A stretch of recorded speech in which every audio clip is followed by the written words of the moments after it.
Less than 24 hours, Georgians will be under a shelter-in-place order. McDonald, though, said he did not know the man was handcuffed and was trying to use his foot to pin him to the ground so he could be handcuffed. If your friends, neighbors, or local organizations are not complying, report them to us.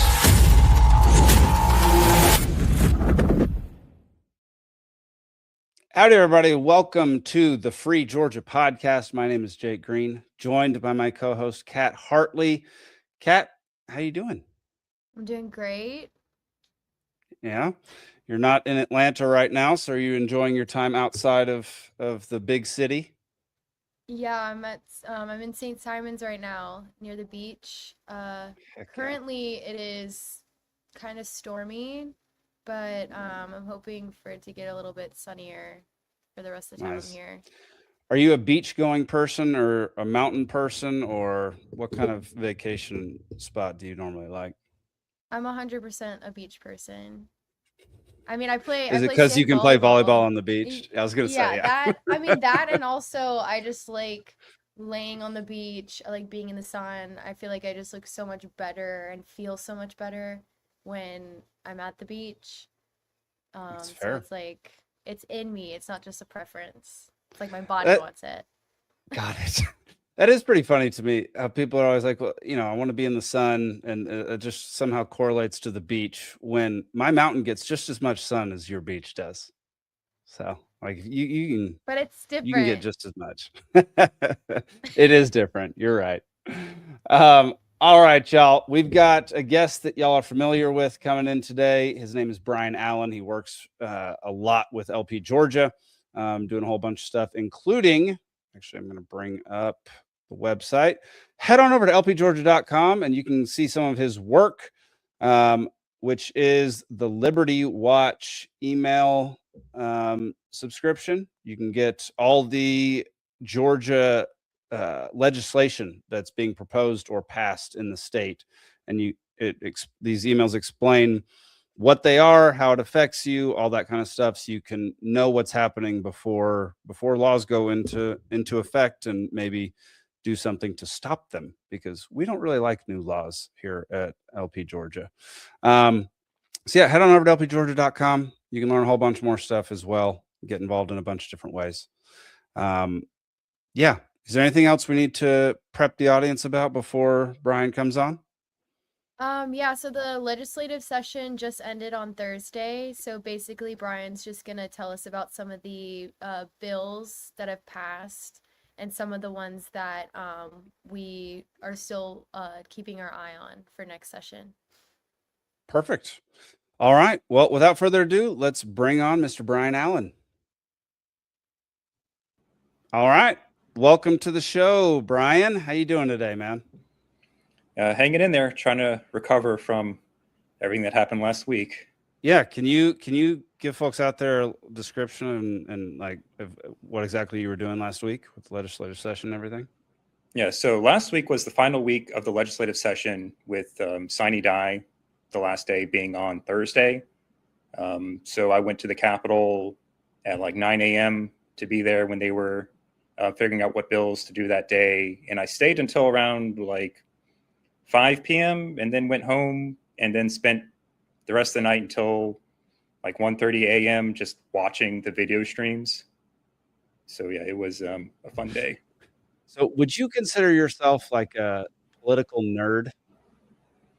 Yeah, probably. A nerd would be a good way to describe it. Because I have a hard time paying attention to things that I'm super passionate about. Like I'll pay attention, like really close attention to like the Defend the Guard Act or something like that. And I'll watch all the testimony and stuff like that. But to watch an entire day of a legislative session seems like too much. Is it too much for you, or do you enjoy it? Definitely wouldn't say that I enjoy it. One of the nice things is when you're just watching the stream at home instead of being there live, you can skip through all like the fluff. There we go. Because there's lots of like, oh, we're going to have a resolution congratulating, the Boy Scouts on record popcorn sales or something. Right. That's what we need to do while we're paying people to be in Congress is just congratulate random groups and organizations. That sounds great. Well, cool, man. Well, what all did you learn? And yeah, what should the folks out there know about some of the things that passed or didn't pass? Well, one of the things that you'll definitely want to know about is the tax cut that passed.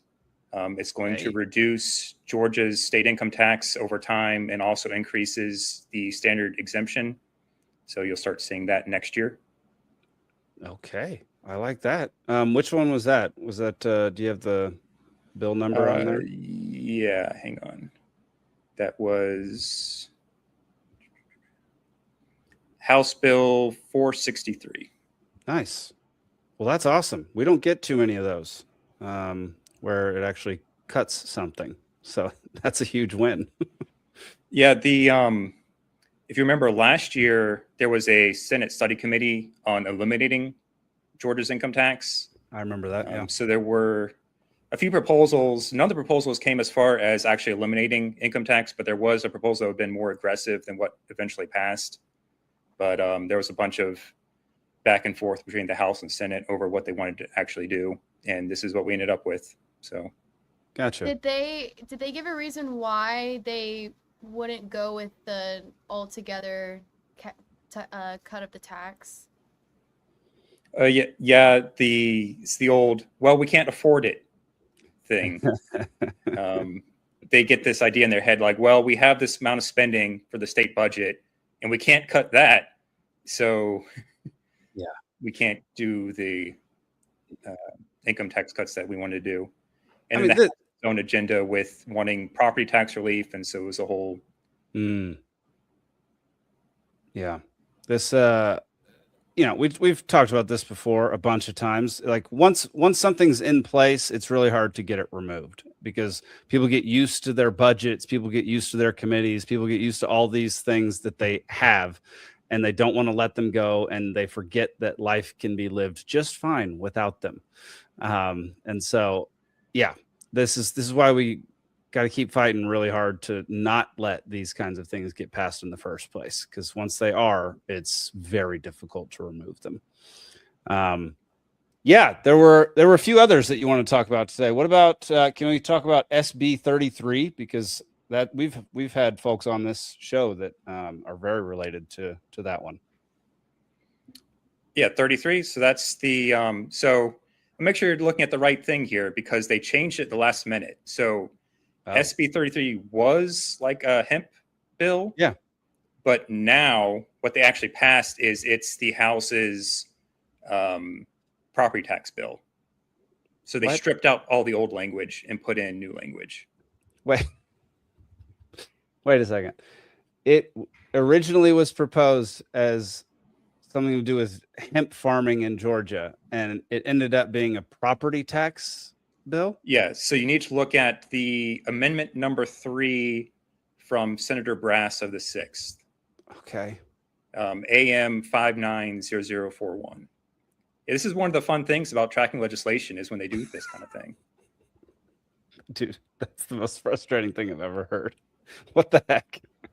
Yeah, so like on the last day, because the original House proposal for the property tax was rejected by the Senate. So then they put in this at the last minute, basically, that's a bit less than what the House wanted, and then passed it. And just completely didn't do anything with hemp. Yeah, no, that's gone. My goodness.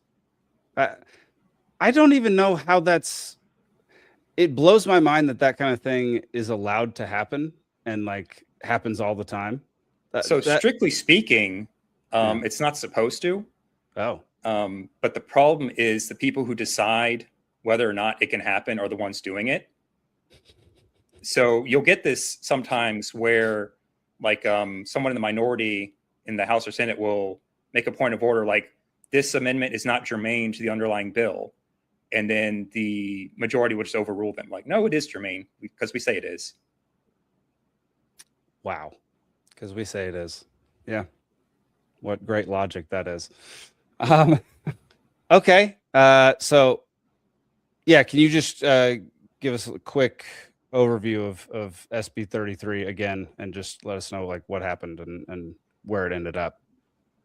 Yeah, so it did a few things. If you remember, the other year there was that statewide floating homestead exemption that passed, Okay. which was optional. So a bunch of local governing bodies opted out of it. What this bill does is make it mandatory now. Oh, So they're all forced to cap property tax increases to the inflation rate. oh, okay. It also allows them to further reduce property taxes through a local option sales tax, which is kind of like whatever, you're just shifting taxes around there. But Right. the big thing to take away is that it makes the homestead exemption mandatory now. I like that. Yeah, and that's like, in an ideal world, we wouldn't be taxed, but I think most libertarians would be far more okay with the sales tax and no property or income tax, because anything you buy, generally speaking, is voluntary. Obviously, groceries and stuff. You can still grow your own food and everything, but most of the things that we consume these days are more luxury and more voluntary than anything. So shifting around taxes, I'm more of a fan of. I mean, I'd rather just get rid of them in general, but shifting them around to sales tax from the other sectors, I think, is far preferable to what we currently have. So at least that's a small victory. It was kind of like the compromise that they came up with, because the Senate was focused on cutting income tax and the House was focused on cutting property tax, and they just got in their head they couldn't do both all the way that they wanted, so we kind of got halfway measures on both. Gotcha. Perfect. Kat, was there another bill that we want to talk about today? HB 651. There we go. Oh yeah, that's an exciting one. That's the automated school zone camera bill. Yeah. If you remember last year, we had the two competing bills. There was one that was going to get rid of them altogether. And then this one was originally a more scaled back, just regulating it. What they did is they came to a compromise and just stuck it into this one now. So it does a bunch of things around just like various requirements for these cameras, like they have to have flashing lights and approval and all that kind of thing. But the big thing is that it now requires a referendum to approve or renew contracts for these cameras. So if they want to keep using them, they actually have to put it to a vote. So you can get a majority of the people to come and vote and say, heck no, we don't want these cameras. Then they're gone for at least 3 years. Heck yeah. Heck yeah. That's a pretty big victory, because I think the vast majority of people do not want these cameras. If you look at the statistics, there was never really any deaths in a school zone or injuries in a school zone. These cameras haven't prevented that or haven't caught anybody who has injured somebody in a school zone with their vehicle. And so they're kind of just a waste of taxpayer money, and they end up automatically writing tickets to, I think in the first 4 months of 2024, it was 100,000 tickets in Spalding County alone. It's very clearly for revenue is why they put these in. Yeah. It has nothing to do with safety, but they're going to try to, when they do the referendum stuff, they're going to try to make it seem like it's for safety and not for revenue, which is going to be interesting to see if they can convince the folks out there that that's the case.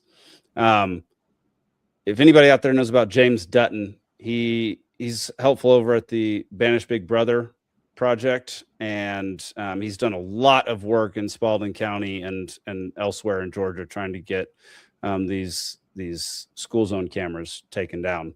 And he works really hard at it, and he's a fantastic lawyer and does really good work in that area. So I would highly recommend going to check out Banish Big Brother and what they're doing, because those cameras, man, it's a third party company too, so it's not even the government that ends up getting all the data and all the photos and the fines and everything. And so when you do get fined, it's nearly impossible to contest it, and so you have to pay it. Basically, there's no other way around it, because it's some company based in, I think, Arizona or New Mexico. Yeah, it's a whole thing. Like it gets shuffled around to out-of-state companies that then have their own service providers. So it's like moving from company to company before finally getting back. And it's it's a trying to mess. figure out who's doing what is. Yeah, especially if you're just a regular person trying to get to work and you got slapped with this fine out of nowhere. Yeah, and that's the thing. Like they might not even be accurate, because generally with a like speeding gun where they clock your speed, those things have to be tuned to be accurate. They have to tune them with a tuning fork, and it's a very specific process. And these cameras that are in school zones, they don't tune them. They say they automatically tune themselves, which I don't know about that. Let's test that out and see if that's the truth. They don't offer any data proving that that's the case. But so you might not even be speeding in a school zone and still end up with one of these tickets, which is wild to think about. And then it's impossible to contest. So you're kind of just stuck at that point. Yeah, they say they automatically calibrate themselves. It's like, well, according to who? Well, according to themselves. Well, exactly. Yeah, it's like the government investigating the government. It's according to them, according to themselves. Great. Sorry, I'm drinking a lot of coffee this morning. All right, let's see. I think we've got a few more that we wanted to talk about. Kat, what was the next one? I should have this up. You should have this up. Chill. Did we talk about HB 974? No, not yet. That's the budget? It's the budget, the big budget. The one thing, big beautiful budget. The big beautiful bill. It's the one thing they're actually required to pass during the session. They always leave it to the last minute and pass it on the final day. So people can't contest it or change it, or why? Well, there's kinds of, as you might imagine, like negotiations going on behind the scene. Like you've got the governor, you've got the House, and you got the Senate, and they all have different priorities. And so they're all wrangling over what they want to spend money on throughout the session. Yeah. So it's a bunch of like negotiation and, okay, we'll do this if you do that kind of stuff. Right. So what happened with the budget this time? How much did it increase? Because I'm assuming it increased. They're talking about revised revenue estimate of 43.6 billion, an increase of 15.6% over the original FY 2026 budget. Got it. What So was last 15%. year's budget? I don't have the original FY 2026 budget in front of me. I do have the amended, which they also passed this year. 15% increase. That's not a small number. That's why they couldn't get rid of the income tax right there. Well, if What's they that? fix all the potholes and make the roads like good and like maybe fix the traffic, then sure, like I think that would be a good use of the money. The fun thing is most of that is paid for either through your local property taxes or the gas tax anyway. Yeah. So that none of that's going to be fixed. So I do have to correct, when I was talking about that increase, that was for the amended budget. The FY 2027 budget is an increase of 1.95% over the original FY 2026 budget. Oh, so 1.9. That's not. So big. which is $738 million. Yeah, that's a lot of money. I mean, it's a lot of money, but percentage wise, it's smaller than 15, which is good. Interesting. Yeah. Everything that people in Atlanta or in the state of Georgia would complain of, like, would be top of mind, first thing that you'd complain about as far as how the whole government operates and your everyday thing. None of that's actually covered by any of these things. That's all property taxes, gas tax, like all the potholes, all the crappy traffic, everything that's problematic with the roads. None of that is None of that is what they're talking about. That's not going to be included in the budget. That's going to be the gas tax and everything. But yeah, the big thing that they put into this budget this time is a new early childhood literacy funding. Oh, great. Which then is House Bill 1193 for what they're actually doing. So they're putting these literacy coaches in public schools. Because We'll see how our that literacy works. is so bad. Yeah, that doesn't surprise me. I think what the graduation rate is pretty terrible in Georgia. It's not that great. And the fact that they can't get kids to learn how to read and write, going to school for 7 hours every day during the school year. Like, how much more time do you need in order to get, like, my 3-year-old niece already knows how to read. Like, she can spell things, she can write things. How is this such a problem in the state of Georgia that by the time kids are in 1st, 2nd, 3rd, 4th, 5th grade, they don't know how to read or write? Like, I mean, it's like one of the fundamental problems with public schools run by the government. Like, the amount of time that they waste is pretty incredible. Like, if you ever look at a homeschooling program that has the same amount of information they're giving to you in the public schools, it's a fraction of the time that it takes up during the day. Yeah. Dude, my favorite time, I was homeschooled for 1.5 years in the middle of moving somewhere when I was growing up. That was the absolute best. I got to just power through all of the stuff. Like, I learned everything that I would learn in school in about an hour. And then I got to go play in the woods. It was the best. Like, that's such a better route. I don't understand how it's such a difficult problem. And they're still giving homework. Like, you still have to go home and do homework even after being in school for 7 hours. I think that's bizarre. And then you're still not learning. I think that is, like, nothing against the teachers. I'm not sure it's their fault. I'm pretty sure it's the curriculum. It's the phones and the iPads. Ooh, yeah. No, it's probably that too. Yeah.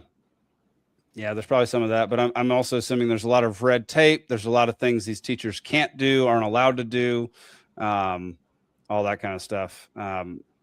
Yeah, no, you're probably right, Kat. It probably They did ban phones in, like, elementary and middle schools. There was a bill this year to do it in high schools too. I'm not sure if that passed. I have to check. Interesting. I don't think they're going to be able to do that. Good hope. I just know it's useful to have, like, because you can play Kahoot and stuff, and, like, if y'all have ever played that. What the frick is Kahoot? It's like this game thing, like you can make, like, a quiz, and all the you can make it so people can log on to it and answer the quiz. I'm doing such a bad job explaining it, but, like, they'll put the quiz on the PowerPoint or on the smart board, and the questions will pop up, and the kids will, like, answer the questions, like, in a certain amount of time. I think they might have exemptions for education related usage, but okay. But I mean, if you have it, the kid's gonna be on it anyway, so you might as well just allow it. You know what I mean? Like, I would still, people are still gonna be on there. If it's in the classroom, the kid's gonna be on it regardless. Yeah, that's true. I mean, when I was in high school, we didn't. Well, actually, cell phones kind of got popular as I was in high school, but before they really got popular, we used our calculators, and we would download games onto our Texas Instrument calculators, and we would get in trouble. TI 83 plus. TI 83 plus, baby. Yeah. Yes. I'm right there with you. That's what we That's did. how too. old we are, Kat. That's how old we are. So I can still remember my first cell phone. It was just a basic, just a phone. You know, that's all my friends had. It made calls. Yeah, my friends had the Nokia. Was one of the sliding ones. Oh my gosh, that's That's way past the phones that we had. mine was just a brick. Everybody had the good Nokia phones that would last if they got run over by a car. I had the like knockoff version because my parents were cheap, and they gave me this crappy little plastic piece of junk. But yeah, buttons the size of my finger. Like it was great. Thoroughly enjoyed it. All right, so talked about the budget. Let's see. I think there was. It was like SB 214 was the one. Yes. You Oh, wanted to yeah. talk about. Yeah, That's the big one that didn't pass. Yeah. Which is going to cause problems now. Because you remember back in 2024, they passed a bill to get rid of the QR codes. And that goes into effect this July.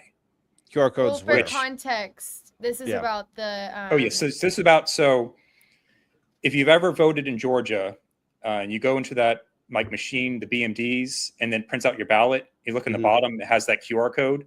Yep. That's what the scanners actually look at to see what you selected. Yeah.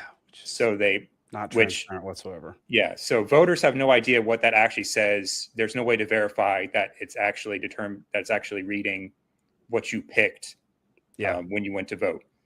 So to be clear, getting rid of these QR codes is a good thing, in my opinion.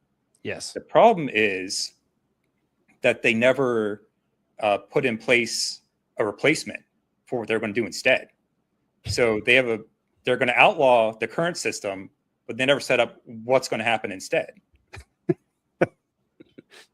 So SB 214 was going to push the deadline for getting rid of the QR codes back, and then allowed them to set up a new hand-marked paper ballot system. Like you have on-demand printers, so you can print out the different ballot configurations for the different kinds of voters who come in, and you do it that way. But they didn't pass it. The House passed it, and the Senate went home instead. So now, after July 1st, no one's entirely sure what's going to happen when midterms come up. Interesting. So they're either going to have a special session of the legislature to deal with it, or it's going to get challenged in court, or it's going to be pandemonium when elections actually come around. Yeah. I would expect pandemonium because I can't imagine they'd have a special legislative session just for that. And if they did, I can't imagine they'd actually get anything done. So interesting. I mean, it was already a mess in Georgia. That was one of the problem states back in 2020, I think it was. Maybe even 2024. I don't remember.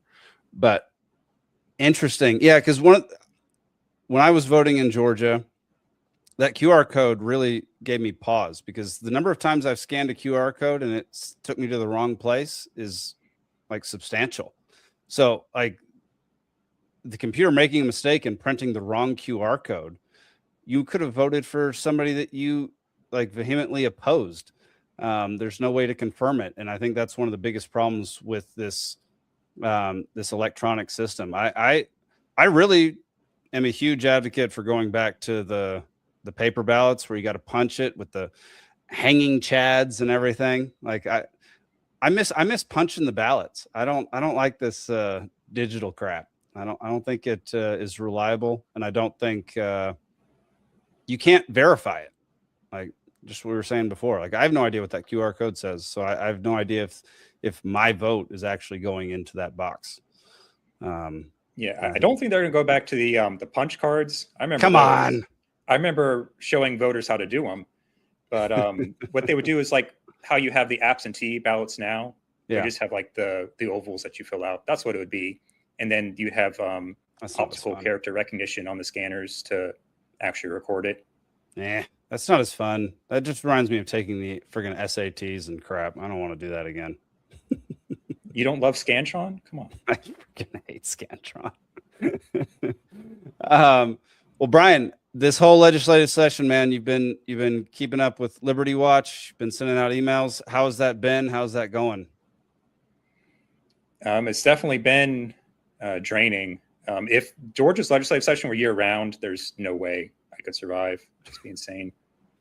But yeah, we have another issue of Liberty Watch coming out either today or tomorrow, depending on when I get it finished, going over what happened last week. Nice. Then there'll be another edition summarizing everything that happened during the session, like all the bills that passed. And then the governor has 40 days to either sign or veto everything that came out. So we'll see what happens. He also gets a line item veto on the budget. So you never know. Oh. Interesting. Okay. Well, Brian, I appreciate your work, man. Like I'm not in Georgia anymore. I don't keep up with the legislation there anymore. But when I was, that was my primary source for knowing what the heck was going on with the legislation and everything. So yeah, I know it's a lot of hard work. To me, it sounds like my worst nightmare, but I really appreciate that you do it and that you're so dedicated to it. Kat, do we got anything else to ask him before we get out of here? That's all I got. I do also appreciate you, Brian, doing all the hard work and stuff. I couldn't Heck do it. Yeah, we need. Well, I folks appreciate like you doing the podcast. Heck yeah, Aw. man. All right, I feel y'all. like that's easy compared to what you do. Well, I mean, yeah, parts of it are probably much easier. Parts of it are probably not so easy. Yeah, everybody out there, go check out lpgeorgia.com, sign up for the Liberty Watch, know what's happening in your state. If you're watching this outside of the state of Georgia, go to lp.org and find your state affiliate, find your local affiliate, get involved, help spread freedom and liberty.